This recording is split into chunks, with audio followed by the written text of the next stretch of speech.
All right, what's going on with y'all, man? Back with another video.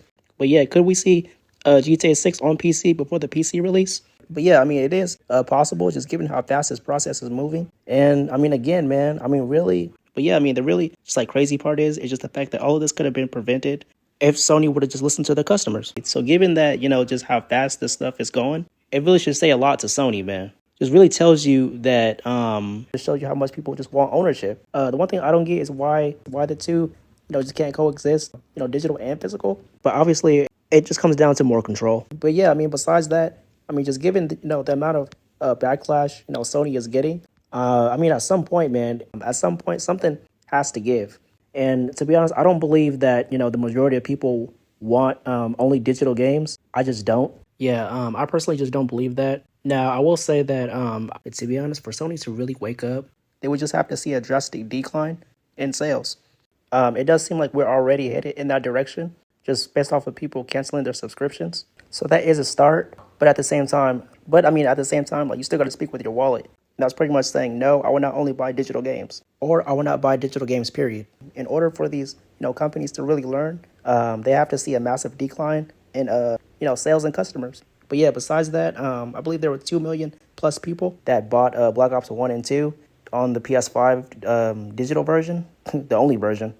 But it's just like, man, please don't give Sony, I guess, like a good enough reason as to why, I guess people only want digital games. Because, yeah, I mean, to be honest, it is, pretty stupid to sit up here and say, oh, yeah, let's boycott, Sony. Let's not buy digital games, and stuff like that. When, 2 million plus people, bought these games, allegedly. It's just like, really, at that point, you're really, just wasting your time.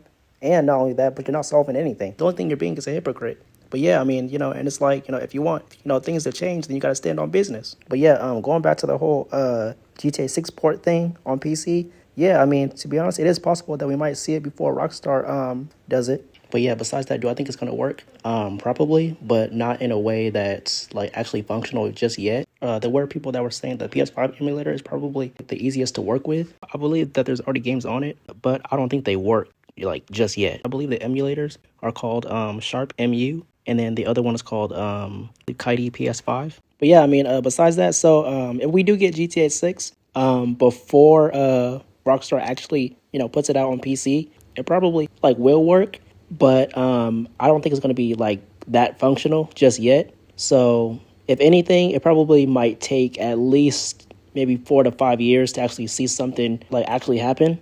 But I mean, hey, who knows? I mean, obviously in today's day and age, like we have technology, and it is getting pretty advanced. I wouldn't get my hopes up too much, but again, as I said, I mean, in today's day and age, like we have technology, it is getting pretty advanced. So at the end of the day, it is possible. It is possible that we might actually see GTA 6 like actually function, like actually work. Yeah, I mean, they could surprise us and actually, actually release GTA 6. Yeah, they could surprise us and actually release GTA 6, let's just say 3 months later after release on PC, or in 6 months. Really, at this point, we have no idea. I also would imagine that they, would drop the PC version at least sooner than later, just simply because I know like, the GTA community, like, I know that it's really popular, especially when it comes to 5M and OCRP. I would imagine that they wouldn't, want to take too long, because you can do stuff on PC, like when it comes to GTA Online, that you can't do on consoles. Of course, when it comes to consoles, of course, it's going to be like the best place to play at that time. But of course, once it comes out on PC, once it comes out on PC, that's when it will be really like the best place to play. In other news, Sony servers, I guess they're down again.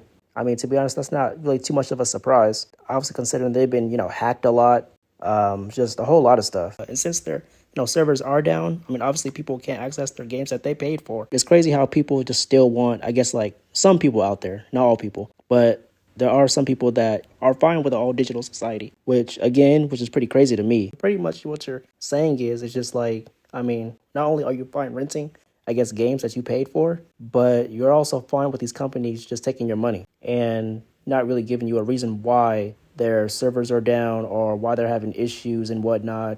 And I guess like ignoring the whole fact that people still want physical games, and why laws should be in place when it comes to stuff like this, especially if you're, spending $70 to $80 on a game. But yeah, I mean, especially on a game that you don't, own. But yeah, I mean, again, this is why physical preservation is needed. Now, obviously, if we do go into an all digital, I guess like gaming industry, at least there needs to be something to whereas, people still like actually own their games. Like if you were, to buy a game from the PlayStation Store or Xbox Marketplace, and then all of a sudden they decide just to take it down without giving you like a reason why or just like an explanation. And yeah, I'm pretty sure it's happened more than once, whether knowingly or unknowingly. This is the prime example of why, physical preservation and just like physical media in general is needed. These companies just can't be trusted. Yeah, I mean, it should be a crime. I just don't think people, should blindly trust these companies. The only thing they really look at you as is just the ATM, just money. That's whereas, compared to back in the day, at least they looked at you as an actual customer. It's not because,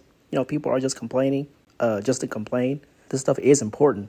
This is why GTA 6 kind of concerns me. Just considering that, I mean, it is going to be all digital. And when you have an all digital game, like, you really have zero options in terms of what you want to do with it.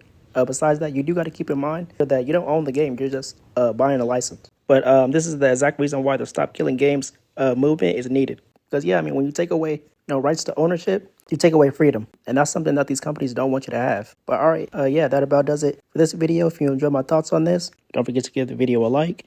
If you want to comment, feel free to comment, subscribe if you haven't already. And I'll see you guys in the next video. All right, y'all, peace out.